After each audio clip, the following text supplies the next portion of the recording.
All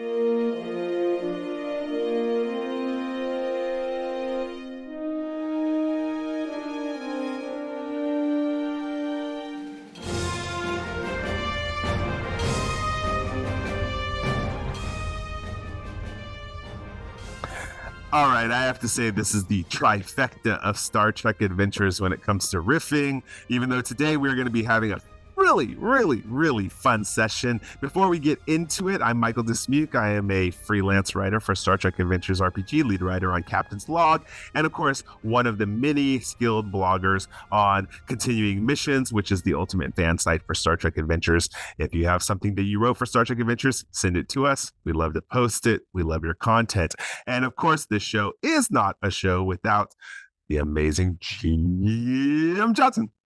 Hey everybody, it's Jim Johnson. I'm the project manager and line editor for the Star Trek Adventures RPG and the Captain's Log solo RPG, both published by Modidius Entertainment. Very happy to be the co-host on this here show with Michael, though these many years, 2 years now. Before you go any further, I'm going to acknowledge something for the first time, Jim, that I've never acknowledged before. Ready? Yeah. I always notice that if you're all are watching YouTube, that Jim changes his name to say Jim Johnson. I've seen it every time, and I never say it because I always think I'm interrupting. But today I'm interrupting just to say I acknowledge the work you put into the details like that. Go ahead. Sorry. I am detail oriented. There are details in all the books that people still have not caught yet. So the devil's in the details, folks. All right. Yeah. Thanks for noticing. Appreciate it as always. Anyway, so 220 episodes strong, 2 years plus, having fun, and super excited to have a regular guest back on our show tonight. Al Spader, please tell us all about yourself, sir. How's it going, everyone? Al Spader here. I'm a freelance writer for Star Trek Adventures and the lead writer for the Federation Klingon War tactical campaign. I'm also a writer and designer of some other stuff, Sentience 2D20 being front and foremost on that. And of course, his biggest achievement of today is his amazing shirt. And again, for all of you who are only listening to the podcast, I pity you because I asked him to send me the link where he got this Wrath of Khan shirt. I need it. I want it. I need it in medium athletic. I love it. Please make sure I get that. That's awesome. All right. So here is what we're talking about today. And it's perfect that three of us are here. We are talking about Star Trek Adventures, the role-playing game. We are talking about Captain's Log, the solo RPG.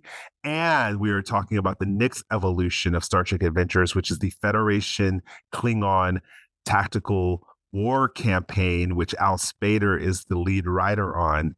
And we're posing a challenge to everybody, which I think we've solved, and you'll see it through various postings and episodes and live plays and stuff like that, of how you integrate all three of these dynamic systems to make the ultimate Star Trek experience. Is it possible, Jim? You bet it is. Of course it is. We designed it that way, right? We were intentional about all three of all three of these books, because STA is much bigger than one book. But when we were designing Captain's Log and we were designing the Federation Klingon War Tactical Campaign, those two books, if you can believe it, they were both in development for so long that they overlapped in some cases. And Captain's Log was, came out earlier, but while we were finalizing Captain's Log, we were still working on the tactical campaign, and so we were able to pull in cross synergies and cross pollinations and all kinds of great stuff. So, I mean, clearly the DNA of the three of us are in all these books, right? But yeah, absolutely, they're totally compatible with each other, along with every other freaking book in the line that we've done over the last 7 years. It's all compatible. And in fact, even, sneak peek, looking ahead to second edition, all this largely compatible with second edition too. So you're like, it's win-win, right? Yeah. Before we go too far though, quick non sequitur. Today is a very special day, obviously, right? Because we're recording this on Monday night. And I got my contributor copy of Federation Klingon War today. I did too. Mail. So for me, you would think this isn't a big deal because I got the print proof, a couple of months ago, and I did a little unboxing video for that. But it's always the is it that noise? Is that me or is that something else? Hang on, you know what? That might be me. Darn it! Did it go away? Was that your stomach growling? No, that was my stupid microphone. Hopefully, it won't happen again.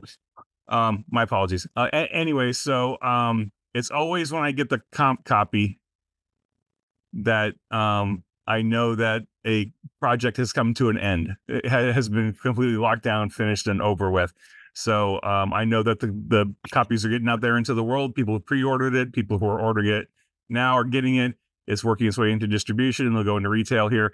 But today was a special day because it's like I've actually got my comp copy in hand now, and I know other people have gotten it, and now I can finally put that entire gigantic project that Al took us 2.5 years to fully realize it is now done, and I'm so happy that it's done. But now we get to have fun, right? Now we're gonna take Michael Dismuke's lead writer, magnum opus, Captain's Log, and we're gonna take Al Spader's lead writer, magnum opus, the Federation Klingon War Tactical Campaign, and we're gonna combine them. Yeah, so I think it's right that we start at the top, and what I mean by top is top of the galaxy. You can see the Milky Way galaxy spinning. And if we go down into the Star Trek universe, I think we first land on the Federation Klingon War campaign, right? What's moving on in the galaxy. I think then we go down where Jim's the expert, Star Trek Adventures, those mission modules. And then finally, we zoom in even more into that captain's chair to captain's log. So I think what we're going to do is first let each of us talk about that, like what the purpose of each one of those levels of Star Trek are. And then we talk about some ideas about how you as a game master or a solo RPGer or a gaming group can mix and match to give everybody what they want. Whether you're one day you have a weekend alone where nobody shows up to your game and you can pick up Captain's Log, or whether you have a bunch of new players at a convention. For instance, myself, I'm going to be running the Federation. I'm going to be running Al's game, the Federation Klingon War, at a convention for a bunch of newbies to kind of give them the feel of galactic politics. So we want to do that for you all today, is to show you the scope that you can play. So Al, why don't we start with you? Give us a premise. I know we've been talking about the Federation Klingon War for weeks, but let's pretend like someone's walking in for the first time, and this is their very first time watching continuing conversations. What scope is this? What can they play when they pick up this book for the first time? So I think one of the discussions that Nathan and I had a while back revolved around role-playing scales, right?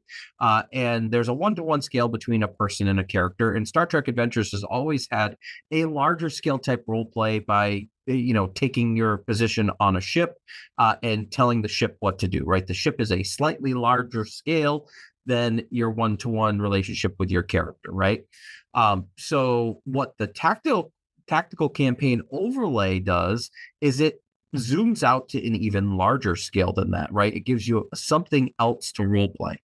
And that is the sense of being an admiral or someone that makes decisions about a war effort from a galactic scale, right? We're talking about people that are commanding fleets of ships instead of just a single ship. And the way that we decided to do this was to create a board game like element where you push your assets around the galaxy to deal with hotspots that are bubbling up.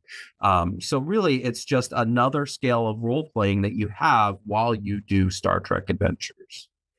Yeah, it's almost like a risk, for lack of a better comparison. I'm going to go with one of the most popular games when it comes to world level stuff, and that's Risk. You have your armies, you're rolling, you're building, and stuff like that. Some people may have played Civilization, which is an amazing game. It's kind of that level, wouldn't you say, Al?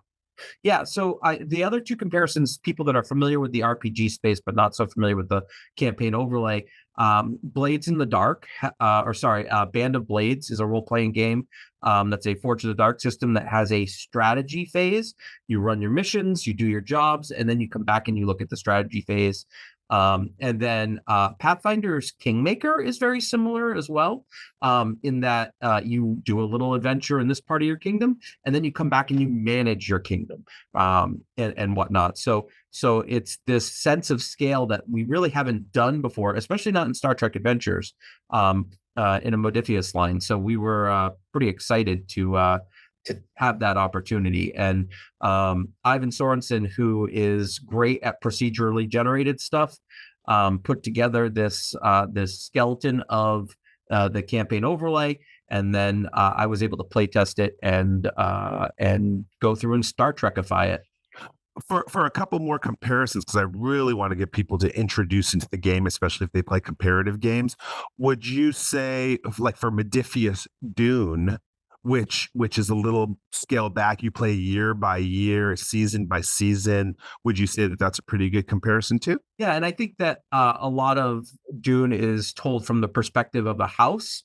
So you have your little character relationships that you can do, but then you also have a house management system as well that is a scaled back version. Dune is a little bit different in that its assets you actually can have on your character or are related to your character, whereas this is more like a board game that fits in between the different story beats of the actual campaign. Good. And then Jim, offline, because of course we are always talking, even when we're not recording. How would you compare this to like Pendragon? You had been talking to me about a game called Pendragon. Would you compare Federation Klingon War to that level also? Yeah, to some extent. I think Pendragon, the whole gist of that is it's a generational game. But the way it's structured is you have the summer phase, which is when you're doing your adventuring, and you have like the main module that you're doing or the adventure that you're doing or whatever. And then you go into the winter phase, which is where you're managing your men, or you're managing your knights, you're managing your squires, you're managing your property. Things are happening. There's some tables that you roll on. Like, did you have a good harvest? Did you have a bad harvest? Is there a famine? Are there weird shenanigans happening that maybe you have like a little side quest that happens during the winter that may or may not influence what happens to you next summer, right? So I can see where there's some similarities where in the Federation tactical game, right, you do an RPG mission and then you go do the tactical campaign component that influences your next mission, and then there's a synergy between the two as you continue to work your way through the war. So some similarities, although I think Pendragon is a different scale because every adventure and winter phase is a year, right? So it sounds like it's more like Dune in that respect. Whereas with the Federation Klingon War tactical campaign, it could be a week, it could be a month, it could be a couple days in between, right? You can really play with that timeline. Yeah, see, playing the Federation Klingon War campaign. I kind of, because there's so much going on, I actually view them as seasons or years. I really do when it comes to that level, or maybe because of the scale of Star Trek and what we saw in Discovery, maybe it's a month. These things happen within a month, but I like I like strategy games to that level where you're not rushing through. This happened in a day, and I feel like Federation Klingon War is more that larger strategy game. What did you say, Al? Yeah, absolutely. It's definitely the strategic layer of managing these hotspots, right? And you can tell little stories at each of those hotspots as well, but we'll probably get more into that a little bit later. One thing I did want to point out is, there is still a story that's being told that you and your ship go through while this tactical overlay is in play. And you can play the two of them together, or you could just do the role-playing bit, or you could just do the tactical overlay bit. There's a lot of flexibility there. And one of the reasons why we called this the tactical campaign book is, because it's a little bit different than a campaign guide, right? It's not just everything you need to run a campaign, but it's also this additional system that you can use with the Klingon War, or you can take it and mess with it just a little bit and use it with any war. Yeah, and speaking to the flexibility, Al, I'd love it if you talked briefly about this. Like the way it's designed, or the way it's set up in the book right now, is you got your 3 war phases, right? You got early war, mid war, late war, and each phase has a certain number of turns around, right? I don't remember which exact terminology we decided to go with, but you can add more phases if you wanted to. You could do fewer phases. You could make each phase longer or shorter depending on the war. So like if you wanted to do like the Dominion War, add a couple more phases, do early year 1, mid year 1, end year 1, and add more to that. Like how would that scale? Would scaling it up or down impact any of the numbers, do you think? Yeah, one of the things that, and really think about the amount of time between your scripted events when you are deciding what stages there are and how many turns there are going to be within each stage. So I often, I've been talking with people over the last couple of weeks about, going to the Dominion War, and I'm like, well, there's really a lot of stuff that happened before the war. So you could have a stage that is pre-war. Then once it kicks off, you do, your early war, mid-war, late war, and then you could even do post-war stuff too, right? That like, maybe there isn't a ton of canon on, but something that you could try to mold as well. And just think about the major events that happen, like obviously the evacuation of Deep Space Nine. That's probably going to end your early war stage. And then it's not a lot of time before they come back to Deep Space Nine. So maybe that mid-war stage only has 2 turns. Maybe the complication range is quite a lot, and there's a lot of points of interest being activated each turn, but maybe there's not too many turns, right? So really consider the length of time that you see, in your shows, or the time that you want to give. But absolutely, add as many stages as you want, add as many turns per stage you want, and if your players are loving it, adapt it along the way, right? Give them more if they want more. I would love it, Al, if for continuing missions, you post a sample phase for the Dominion War. Like, I love that you said maybe the first phase has 5 turns, maybe the second phase only has 2 turns, maybe the last phase has 4 turns, but the maybe the POIs are increased. I would love if you just do that simple model, because I'm still waiting for someone to offer up all 20 new ships and 20 new reason. We're going to get to it eventually, but I want people to really not get stuck on that. You have to play Discovery era on this, because I know I'm currently adapting it, and I let people know for our game. So my players who are watching this, I'm going through and collecting all the characters that could be considered assets that you ran into for the last 5 years. I'm going through and running all the ships that might be in our area of space, and I'm going through and thinking about all the different resources that you've come across through time, through technology, and trying to create random tables of 20 on that. And then of course the complications that go with that, escalation. So I'm currently building my list of 20s, so that when we finally get to our tactical campaign in our 6th or 7th season of our game, that we're rolling and playing your level of galactic intrigue. I actually just read something today from Michael Freeman, where he was saying, well, if you're doing the Dominion War, maybe your asset tables even change for each turn or each stage of the war, right? Yeah. Because we saw a lot of different people coming to help or leaving, or maybe the Romulans come in during stage 3 as potential assets. Maybe, you know what I mean? Like maybe the Klingons, that I was like, oh my gosh, like a new asset time for each stage would be like spectacular. Oh my God, Jim, you're probably thinking the same thing. Imagine I've been waiting to jump in, but no, I had this thought the other day when I was thinking about the Shackleton expanse, and like, how could I use the tactical campaign with the Shackleton expanse? And it dawned on me, all we're talking about are those 3D20 tables, right? We're talking the resources, the assets, and the ships, right? There is no reason you couldn't do those 3 tables from a Klingon perspective, or a Romulan perspective, or a Packlet perspective, and play the entire tactical campaign in whatever era you want, from a completely different civilization. It doesn't have to be Federation, right? It could be, you're going to run it. You're going to play a Klingon tactical campaign. You're going to play a Romulan. You're going to play a Bajoran. I don't know. Maybe you want to do a Cardassian one with the Badlands being the focal point of it, or something.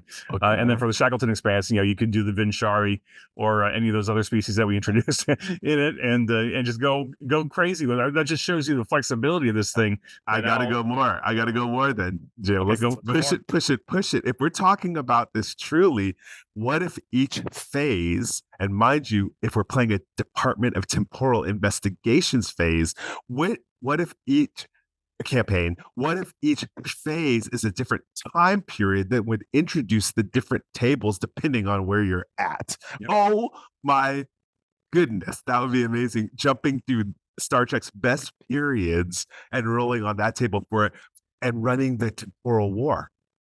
Mm-hmm. Yeah, make the Guardian of Forever a asset. Oh my goodness. Or a resource, I guess. Make the Iconian gates an asset. Mm-hmm. What's the ones that start with T? The other ones. Anyways, you get my point. Q could be an asset at this level when you're in the DTI, right? So oh my goodness, we have to do this, like the Solomon, the Elorians. I mean, there's no shortage of stuff in canon that you can pull in. Even the characters, like imagine going back in time. What's the episode where Kirk met the woman, Elizabeth Taylor's character? That episode. City on the Edge of Forever. Imagine if she was an asset, a character asset. Edith Keeler, yeah, for sure. I'm falling in love. Or what? Sorry, one last one. I'll shut up. What about the from Star Trek Voyage Home? The doctor who came through time. The Gillian Taylor. Yeah, what if Julian Taylor was an asset in there? Well, how about Giorgio? How about Emperor Giorgio? Oh heck yeah, all day long. Giorgio and Gillian Taylor teaming up together to go on some mission to resolve some sort of situation. Okay, what about from the IDW the animated series, the guy who flies, who was running the table, the Aurelian. Oh yeah, Score, I think. Yeah, Score. What is Score? Who is master? Who knew about what if he's a character asset? But then you were talking about the year 5, right? I mean, why not bring in Gary Seven and Isis as assets? Okay, everyone, you get why not? Well, we could riff on this all night, man. Right. This is the ultimate Star Trek timelines war, right? Because you can do literally anything. Like every single this ties into the STA, is how STA ties in. Every single mission brief that we've ever published for the game, every single adventure, if you're doing a temporal war tactical campaign, you could fold everything in if you wanted to.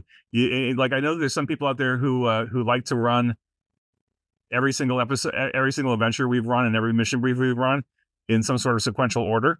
It's like, well, do a temporal war tactical campaign, bring everything in, and run the entirety of Star Trek Adventures for however long it takes you to do that. One thing that I would add, the one thing that I would add to that, Jim, is if you are planning on doing that, make sure that you have a success criteria and a failure criteria for that mission, and have the potential to either gain a progression point or a momentum or something like that. Right. If the characters do everything that they're supposed to do, right, to keep in line with everything that you already presented. You guys are talking ultimate game design. This is really what we're talking about, is making everything relevant. And so I just want everyone who's listening or watching this, because this is the top level we're talking about building not just a game session, but a campaign that shows it's world building at its ultimate. It's universe building at its ultimate level. Al, when you're talking about, I don't even want to, I hate almost calling it the Federation Klingon War tactical campaign, because really the book is a tactical campaign book. It just happens that this one focuses on that one skirmish, right? But I want people to realize that this is higher level that can be adapted to your greater story, no matter where you are in the universe and time and era, right? Cool. Okay. So you have this world building level, and then Jim, now we want to bring it to the Star Trek Adventures level. For people, if this is the first time that they're ever hearing about Star Trek Adventures, what does that game look like? It's not as huge as the tactical campaign. What is it? What's the setting? Are you talking about like just the role playing part of it with the different adventures and mission briefs and stuff? Yeah, with a group, you got 2 to 7 players, whatever. Yeah, so it's like any traditional RPG where you've got a group of friends around the table, whether it's a virtual table or a real physical tabletop, and you're creating characters in whatever method you want to create your characters. You could be playing pre-gens if you want, or you can do creation and play, or you can do life path. Like there's a few different ways of creating characters, and you start doing individual missions, right? Here, using this book in particular, you can start at the beginning, do the scripted event, and then jump right into the first mission. You can play them sequentially, or you can play them a little bit out of order if you want. The final episode in the book ties in stuff that happens in all the other ones, so that it would kind of make logical sense to run it last, but you don't have to. You could play with it a little bit. But I think virtually every adventure that we've published for the game to date, in all of our different books and standalones and everything else, can be adapted to the disco era, if you stick in the disco era, or you can change it to any time frame that you want. All the mission briefs, I mean, we've got 350 mission briefs at this point across the line. I mean, there's no shortage of story for you people, so do that, and so then you're off and running. So you've got this tactical overlay that you could play or could not play depending on your group's tastes. But then you do the traditional RPG kind of venue where you got your game master and you got your players, and you're going through episodes and adventures as you would session to session, scene by scene, doing the RPG thing. And Can we give people a vision? I want to give people a vision again. We're talking about melding all three levels. So, Jim, suppose I'm in the tactical campaign and I have all this fleet movement and stuff like this. How do I zoom down to the what I'm calling the Star Trek Adventures level of a ship and the crew? well, I think there's a couple ways you could do it. You could do the tactical campaign and have like that bit of it influence what happens in your mission, like whatever mission you choose to run. Like there could be, maybe you have some momentum bonus, or you have some asset bonuses or something like that that will help inform your adventure. Or you can do kind of what we did, and that one time we kind of played through it, is kind of like play through a round or turn of the tactical campaign and see what kind of stories percolate from that. Like we had a couple of characters in a ship go do some mission, and actually our first bit, we decided not to send any resources to go save the starbase, right? And that starbase got blown up right out the gate, right? And we were like, oh shit, what are we going to do with this? Exactly. We managed to do really well with a lot of the other missions or the other tasks that we had in front of us. But that starbase blowing up was a big deal. That was, you're talking 10,000 people just getting blown away right off the bat. Is there an adventure that we can build around that? And instead of doing one of the pre-written adventures, we just create a new adventure and play through that and see what happens. And then the results of that would inform our next turn in the tactical campaign. Was that what you were shooting for? Yeah, and I by the time this airs, we would have played 2 rounds of the tactical campaign. Yeah. We would have had that blown up space station, plus we had a ship that was stolen.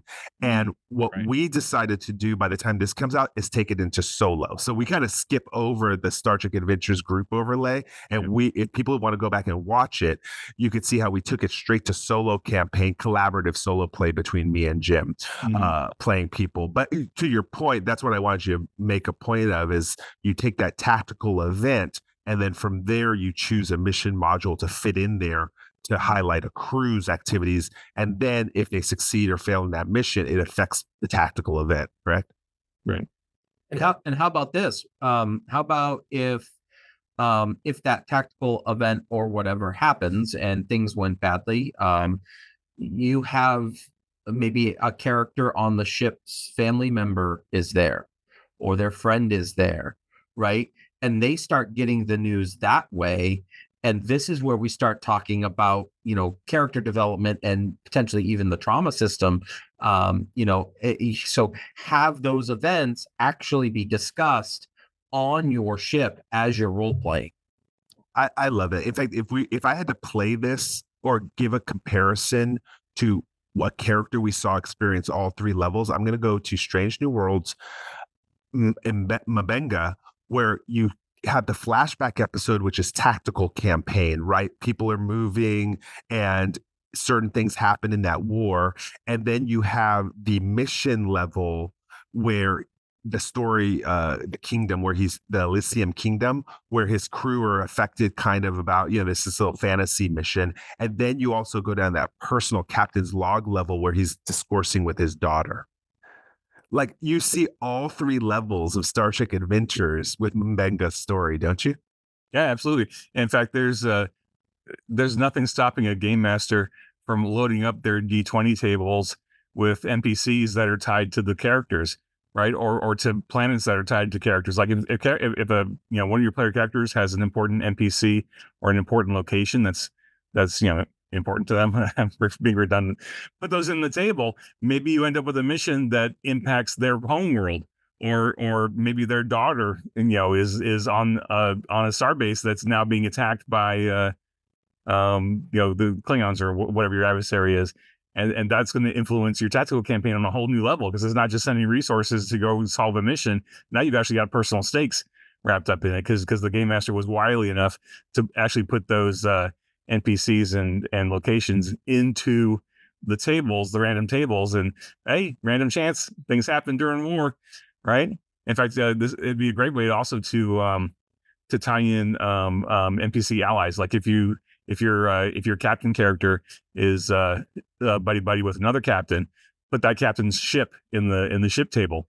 And look at that, the USS Resolute is in trouble. What, do you go rescue him? That's your buddy. That's your bestie from the academy days. What are you going to do? So now it's more real, right? It's not just a kind of generic starship that's out there. It's your buddy that you just had 2 episodes with and had a whole bunch of adventures with now, and you just ratchet up the stakes. Epic idea. Yeah.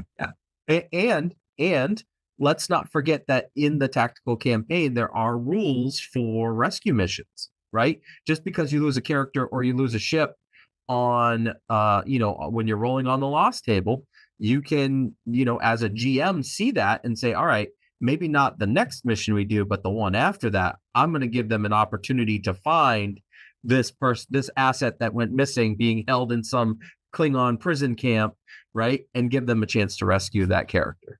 Absolutely. Michael, who was on that starbase and what happened? Now we got to go. Now the things that happened in the Satsuko campaign are going to inform our next episode, because instead of us doing the next pre-written adventure, we got to go on a rescue mission now. Styles got abducted. Was it No, it was Admiral Herbert who got abducted in ours. I don't remember. I'll have to go back and look. Though. Yeah, we'll go back and look. But that's the point. So I want people to think about that if you're going to go tactical campaign, but bring it down to what I'm again calling Star Trek Adventures group level. Look at those modules and adapt them for the greater campaign.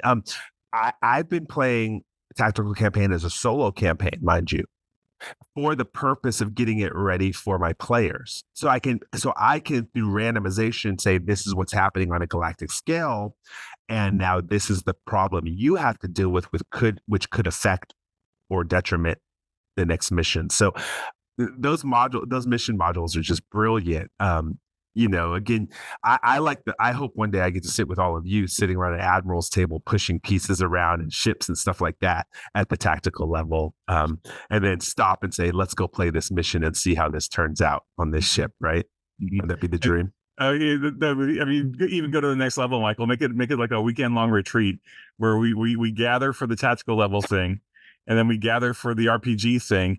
And then our homework for that evening is to take our character, we'll go back to our hotel rooms or whatever, and we'll do a captain's log of our character reacting to what was happening. And then we come back the next day and we share our stories back and forth. And then we go to the next tactical thing, and then so on and so forth. So there's all kinds of ways you can scale up and down. So, just to ref briefly, there's actually another layer that you could drop in here. So you got the big level tactical, and then you got Star Trek Adventures group play as senior staff. And then you could go to the next level, have a group of lower decks characters, junior officers doing stuff. That would be hilarious. Directly related to everything. And then you got your captain's log below it. So you got 4 layers of stuff here that you can scale up or down, and just go all over the place with it. Yeah, Jim, that actually was something that I was thinking about with merging all the 3 levels together too, was you play out your round of your mission, and then you start the tactical campaign, you assign your assets, and then the homework for everyone is, instead of actually rolling at each of the points of the interest, they create the captain's log for each point of interest, and then come back the next week and share it out, and then you rectify the round.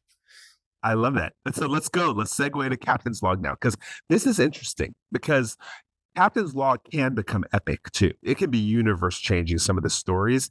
And some of the things that me and Jim have been playing around with is containing the Captain's Log with certain rules from the beginning. Say, for instance, we're going to say, hey, you know what?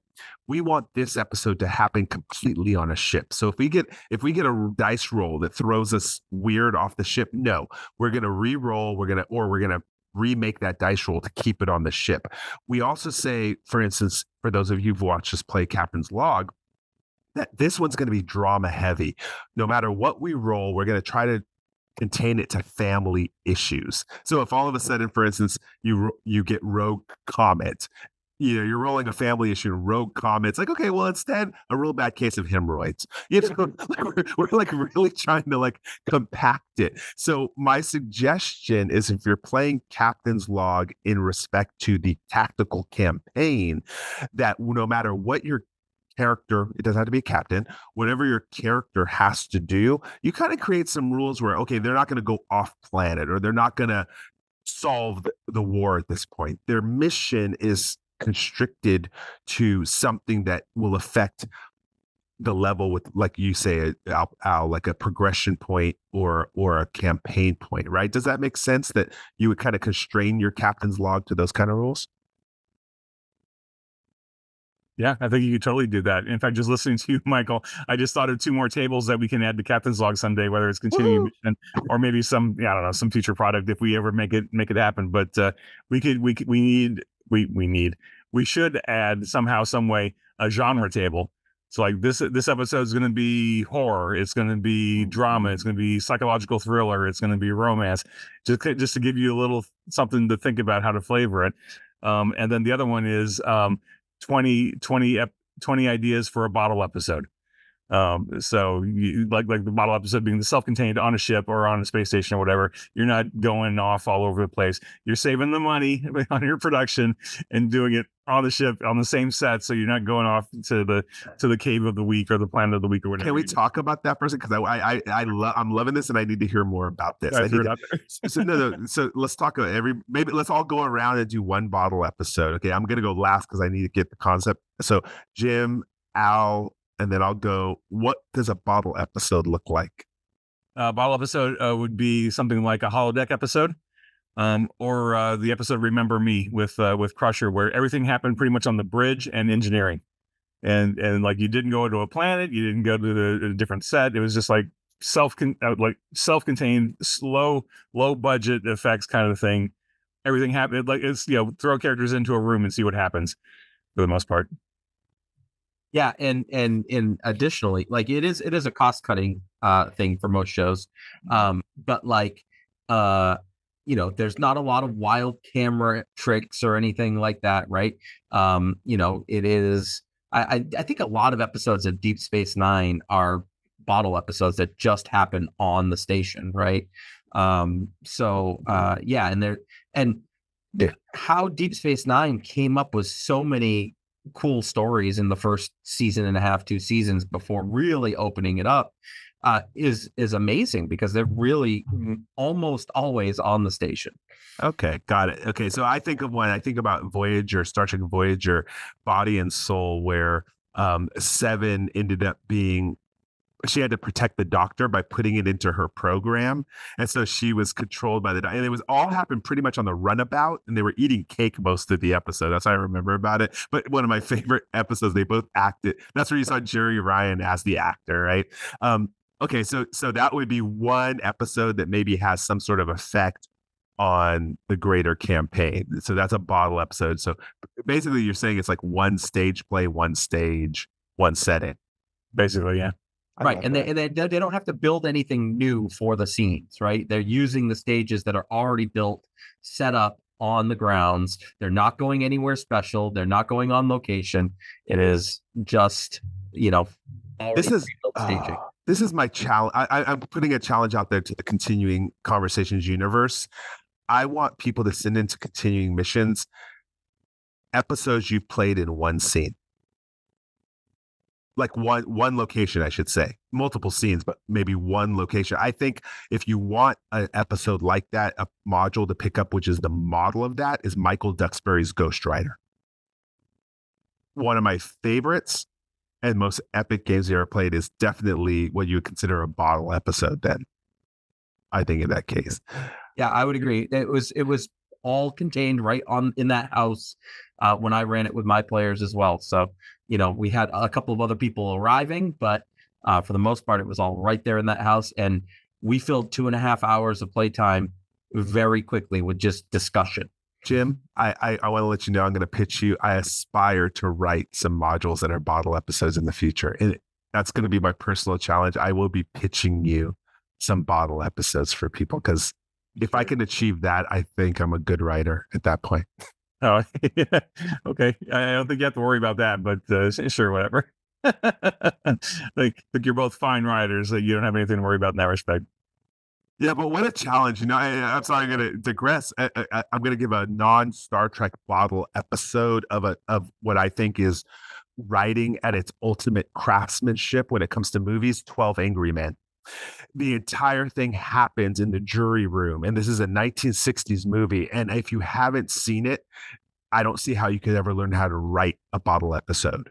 this is the ultimate bottle episode to me. Would that be right on target, Jim, of what you're thinking? Yeah, I think so. I mean, we could go down that rabbit hole all night long. I would argue that 1776 is a bottle episode, right? That's Congress in one room for 2.5 hours singing and talking, right? And trying to hammer out what are we going to do about the British, and are we going to declare independence or not? That's a lot of back and forth. I mean, stage plays are a great place to go for bottle episodes. I think you would be well worth your time to go find some stage plays. That's what's the Atticus Finch one? I just forgot the name of it. That's a great To Kill a Mockingbird. To Kill a Mockingbird, another great bottle episode, right? Yeah. Once and then on point for Star Trek, I think one of the better examples that I can think of is Duet, DS9, Kira and Maritza, and basically in Odo's prison cell, just going back and forth. Great writing. That's Captain's Log. To me, that's Captain's Log at its best. And if people really want to know, like, and we've been watching, Al and I were talking today about how somebody, and I was really flattered, and I'm going to be giving my shout out to them later. I will do that. But their very first experience in TTRPG was Captain's Log. They just told us today on social media. And that to me just was like, I almost cried. I was like, what? This is your first, leap into it? I thought that was so cool. And there's somebody on the Discord whose first exposure to RPGs is Captain's Log, and their handwriting their episode. And I was like, what? People still handwrite? This is awesome. It's so cool. It's amazing. It's amazing what we've done with this. It's mind-boggling and humbling. So one thing I do want to point out, though, is if you decide to do a combined Captain's Log with the tactical campaign overlay, how do we make adjustments? Because the tactical campaign overlay is written as though you can have up to 5 dice, right? And when you're playing Captain's Log, you might only have 2 dice with you. So how do we make those type of adjustments? And I've got a blog coming out that talks about it a little bit, but essentially what you do is, the difficulty of your point of interest just becomes that's how many hits you need to get to overcome the point of interest. Brilliant. Straightforward. Brilliant. And I really love that. Al, you gave me a preview of that blog. And one of the things I'll have to stress, I know Jim and I have talked about it when we talked about Captain's Log before, is you could adjust that hit table to success in Captain's Log. It doesn't have to be 3. It doesn't have to be 3 plus ship, or it doesn't have to be ship skill plus 2. If you're having a social conflict, you can say, you know what, you got to get 8 successes. That's your scale on this one, and wrap your story. Like 12 Angry Men, going back to that, would have been like 20 successes you need to get through that episode of arguing your point, So thank you for saying that. Me and Jim always stress the game's completely adaptable and flexible for whatever makes your best story. And on that point, Michael, I'm gonna put the brakes on here for just a second and kind of get you two to talk about this a little bit. We talked a lot in this episode and in other episodes about how flexible the system is, how flexible Captain's Log is, how flexible the tactical campaign is, how flexible Star Trek Adventures is, and how many ways you can bend and spin and mutilate this to your own desires. What's your advice to game masters and players who need more guardrails, who don't have that experience and flexibility to say, oh, I can do whatever I want, but I need guardrails. I need more solid rules, right? Like they look at Star Trek Adventures compared to something like Pathfinder or D&D, where things are very prescriptive, right? Not to say that's bad, but like very specific rules, as opposed to like, oh yeah, do what you want. We got a million tools. Use the tools that you want to use. Like, what's your advice to those game masters and players to dial it in a bit? It's funny that Al and I were talking about this before we started recording today, Jim. And I'm trying to really be well spoken in how I express what I'm about to express. We've been talking a lot about 2E coming out, right? And the only word I'm going to say about it is streamlined, based off of years of experience of people playing it, and suggestions and fan suggestions and homegrown rules that we're like, okay, yeah, these are ways to streamline it if you need to. But in my opinion, if I really was that kind of person you described, 1E would hit it for me. I would really want to learn the game and learn the beats of how Star Trek builds stories through 1E.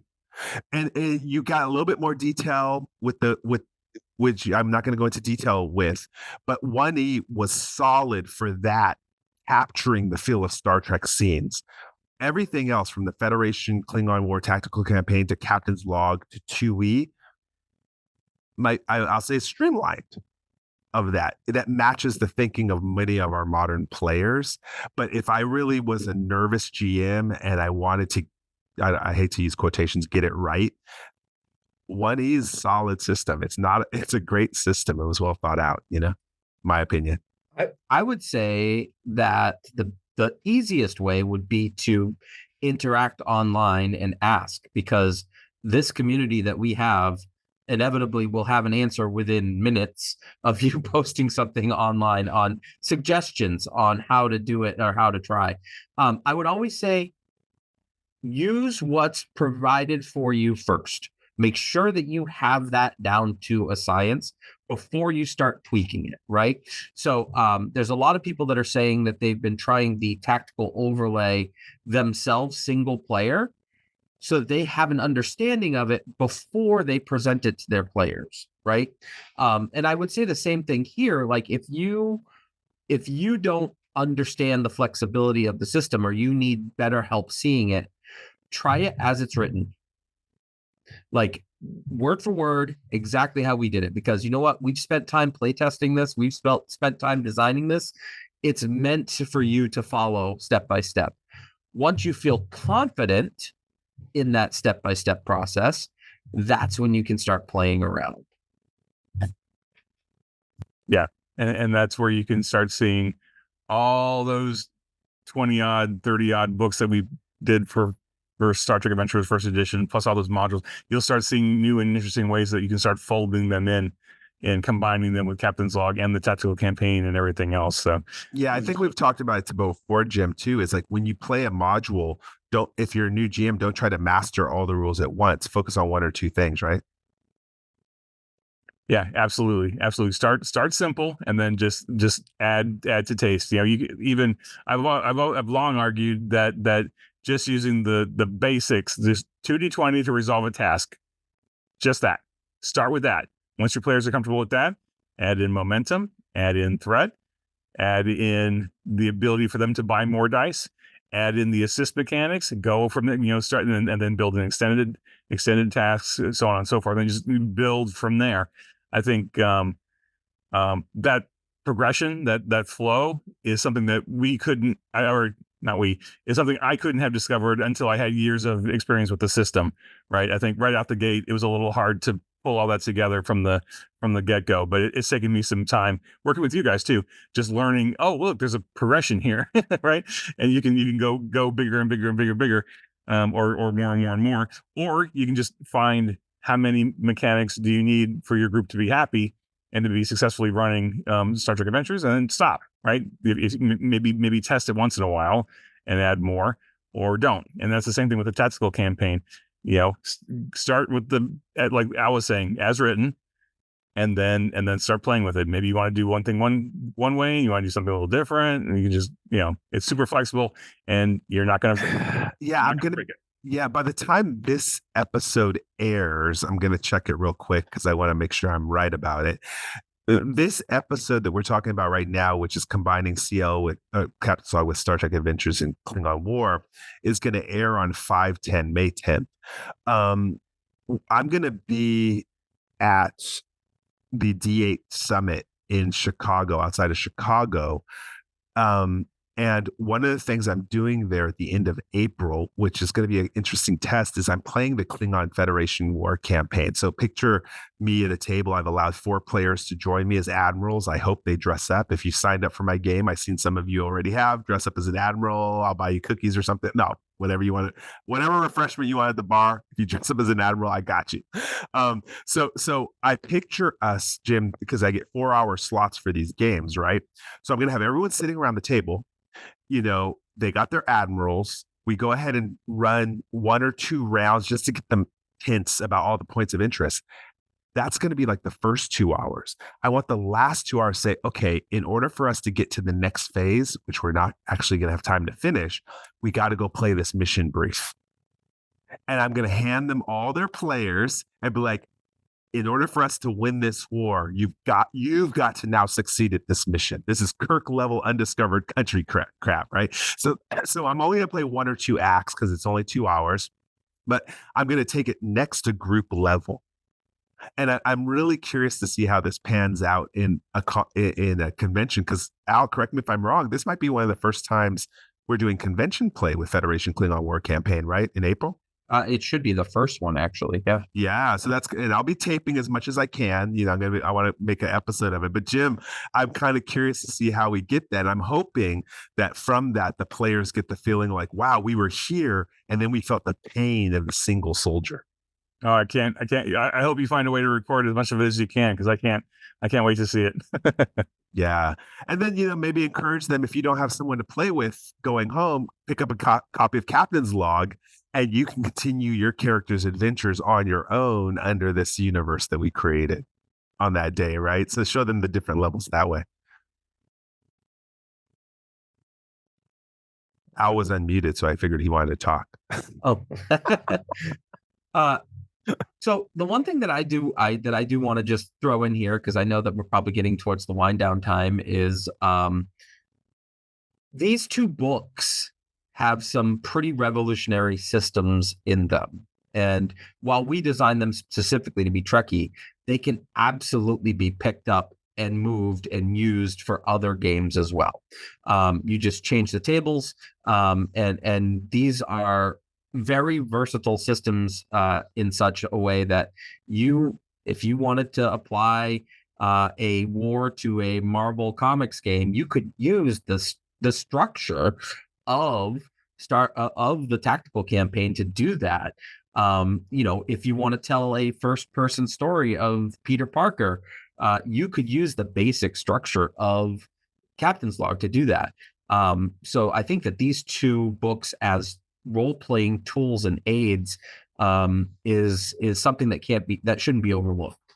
Oh my God, you just made me fall in love with the idea of doing a Peter Parker level tactical campaign. Like, imagine if one of the character assets is Kid on Bike, and Kid on Bike knows where like the hoodlums are all hiding, and that's the asset. Oh my God, that would be so cute if Kid on Bike was like a character asset. The two places I naturally went to was Star Wars. Using Captain's Log to tell a personal story about a Jedi Knight or a rebel trooper or something else, and then going into the tactical campaign and doing, okay, this sector of space is now under attack. You've got X-wings and Y-wings on the asset table, and they're fighting things. But the other place you could go is any number of fantasy RPGs. I'm thinking Lord of the Rings, right? Lord of the Rings. You got no shortage of characters that can be on your asset table. You'd have to do something different with the ships. Maybe just make it characters or units, right? Maybe units, like the left wing of the Rohirrim or something. A Lord of the Rings war campaign using the tactical campaign rules would be pretty sweet. And I gotta take it to the next level. Jane Austen tactical campaign. Never mind. Well, I could do it. The church would be one of the like large assets. Instead of a ship, use the church, or you use a rectory. Or so I've been thinking for a long time, Michael, about doing like a Captain's Log playthrough of sentience when your robot first gains sentience. Yeah. Right. And what do they experience as they're starting to get their motions and things like that? So like I just, the systems that were developed for these 2 books are just fantastic and can be used just about anywhere. Michael, what's the main character in the Jane Austen novel? It's one of the young women who's looking for a or I'd who's have, I'd getting have paid off, right? I'd have to ask the wife. Literally every time she's playing, she loves Jane Austen. Every time I walk into the room, like, oh look, they're dancing. Oh no, they're talking. Oh look, they're sipping tea. Oh look, they're dancing. Oh look, they're talking. Oh look, they're sipping tea. Right. Well, so there's your tactical campaign, right? So instead of the stakes of the tactical campaign being a war, the stakes are winning the hand of this person in Oh, marriage. social That's the conflict. stakes, Oh, right? it's all social conflict. Yeah. So your 2d20 your random tables then is one is a list of suitors who are vying for the attentions of this person, and then you got the next table is all the different things that you can be involved in. You have to go to socials, you have to go to the opera, you have to go to the tea, you have to go to an afternoon tea, you have to go to church, you have to do all these things. I like right? the events that would possibly be negative is like you walk out of the bathroom with toilet paper on your shoe. Negative events. So you're still playing through the phases, and you're still playing through all the tactical stuff, but like the stakes are different, right? You're just changing the stakes. Instead of it being a global war or galactic war, it's winning the hand of Lady Mary or whatever her name was. Is there a Jane Austen RPG? Because I have a feeling me and you, Jim, should write this baby now. I'm willing to bet there's one on itch.io somewhere. No, but I think Modifius needs to produce this. We need to talk offline. I don't know about that, but if you guys want a Jane Austen RPG, you tell us. We'll get it out for you. I bet we can do it. I bet we can do it as one of those micro, like 2-page RPGs. Because, like you said, it's all social. It's all social conflict. It's all social. But then we'll add the tactical campaign on top of it. Hey, Dune is so. I'm telling you, Dune is more like Jane Austen is like Star Trek. The way they settle the social conflict and then eventually get stabbed in the neck with something, it's really weird. I love Dune. So, Al, what are you thinking? You look exasperated. No, I mean, I just think that like the 2D20 games especially could easily adapt. Like you mentioned Dune, a solo game in Dune would be spectacular, right? Or think about the tactical campaign being applied to something like Octoon, which is told during a war, like, things like that. I just think that these systems have a lot of oomph and could hopefully go places. Good point, man. This is amazing. So we did tonight. We wanted to really show you, some people are like, well, should I pick this up or pick that up? Whatever you pick up, it's all integratable. That's the way it's been purposefully designed. Thank you, Nathan Dowdell. Thank you, Al Spader. Thank you, Jim Johnson, for all of this configuration, because one of the things we always think is if a new product comes out, we don't want it to alienate any other products. This is Star Trek. We don't alienate anyone, right? IDIC. So I think the design of that is very purposeful, and hopefully this builds people confidence in playing the different levels that are available out there for gameplay. Let's a couple maybe final last words, and then we'll head to gratitude. Al, then Jim. I think that one thing to think about, or that I think about, is just how special it was to be a part of this project, and Michael, it was awesome when I heard that you were taking on Captain's Log. I'm like, he is the perfect person to be doing this. And so like Jim, I can't thank you enough for having us on board and giving us the opportunity to kind of push the boundaries of what a role-playing game can do or can be. And so, I just think that it's a very special thing as kind of like our swan song for first edition to, send off first edition with a very flexible system that can be used across lines, across books, across campaigns, as players see fit. And I'm super excited that I got to be a part of it. That sounded like gratitude, so I'm going to take that as gratitude. And I always like letting Jim finish, so I'll go next. But I got to actually say, for people, you're going to see this later on once 2E comes out, how the Federation Klingon book is actually perfect bridge. It'll work with both systems wonderfully. You're going to see that, which I think is super cool. My thank you before we end with Jim is going to go out to Grace. Grace is the one I mentioned earlier. And I'm just going to read what she went ahead and wrote to me today. She says, I would love to have it. She wants, I want her to post what she wrote about playing Captain's Log. She says, I'm just loving Captain's Log. I'm a lifelong Trekkie and video RPG player. Coming to TTRPG has been interesting. Wrapping my head around the core concept of theater of the mind is probably my biggest struggle. The book, the community, and online resources have been such a great help. I'm going through the Academy mission brief that's written by Michael Duxbury as a life path campaign. So this is solo RPG. Felt like the perfect tutorial. Anyways, TTRPG is just something I do now, and I'm excited to explore it all. Please tell me there's a solo rule book for Fallout in the works. I don't know about that. But Grace, welcome to the club. And one last thing Grace added here is that she's from Ontario, completely new to TTRPGs, and in all my adventures, Trip lives. Yes, that's what you can do with TTRPG, is you can make whatever universe you want.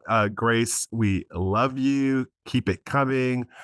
We love to post whatever you have on continuing missions, but you're the reason why we do what we do. You make our day. All right, Jim. Oh man, how do I follow that? That's so good. Oh, Grace, you are just in store for so much joy and fun of gaming for a long time to come. I mean, even after STA, you got no shortage of Star Trek and stuff ahead of you. Plus your own creativity and your imagination, you'll be just fine. But do share everything that you create, because we love seeing that stuff. So keep it coming. What are I doing? Final thoughts and gratitude. Yeah. Final thoughts. I think new players coming into Star Trek Adventures probably don't realize the wealth of material waiting for them to discover. And I think, pace yourself, right? Because you're enjoying a game line that's 7 years old. And it's not just a game line that's been throwing supplements at you and new adventures and new material. It's like Captain's Log and the Tactical campaign, like Al was saying, are significant mechanical things that have expanded the scope of the game when it came out 7 years ago in ways that we could not have imagined 7 years ago, but just through the process of development and growth and collaborative, IDIC teamwork on the entire Star Trek Adventures team, plus all the fans, because like the fan feedback has influenced that certainly over the years. But just, listening to this episode, right? Like you can see how you can scale it way high, and you can bring it way down. You can do multiple players, one player. Like there's just so many directions you can go with this. It's just as expansive as the Star Trek universe. And I am humbled and thrilled to be part of it every day. And I am thrilled and humbled that Michael and Al and all of the other folks have come along with me for the ride. And just because we're talking about specifically Captain's Log and the Tactical campaign, I'll switch over to gratitude and say I don't know that I've told you to this often enough, but I'm grateful for both of you for stepping up and doing all the hard work that you did, all the amazing hard work that you did. Because at the time I had, these 2 books and Utopia Planitia and Lower Decks to manage, and I couldn't do all 4. I've said it before, I couldn't do all 4 by myself, and I'm grateful that as a project manager, you always hope that you hire the right people for the right job. And I got lucky twice. So I'm grateful for that. So thank you both. I am also a very proud acquisitions editor, because I can see the things that you both have done on your own, branching off of what you've been working on in Star Trek. And I've been following both of your respective freelance careers quite avidly. And I'm your biggest champion and your biggest fan, both of you. So I just want you to know that. From the bottom of my Jim Shucks. I am grateful to be working with you too. And who knows what is ahead of us, but like Picard said, the sky's the limit. So I'll leave it at that. And then finally, I'll say thank you to all the fans. Without the fans, we wouldn't be doing this. We wouldn't have been doing all these cool books and products and stuff. So thank you for supporting the games. Thank you for supporting each other.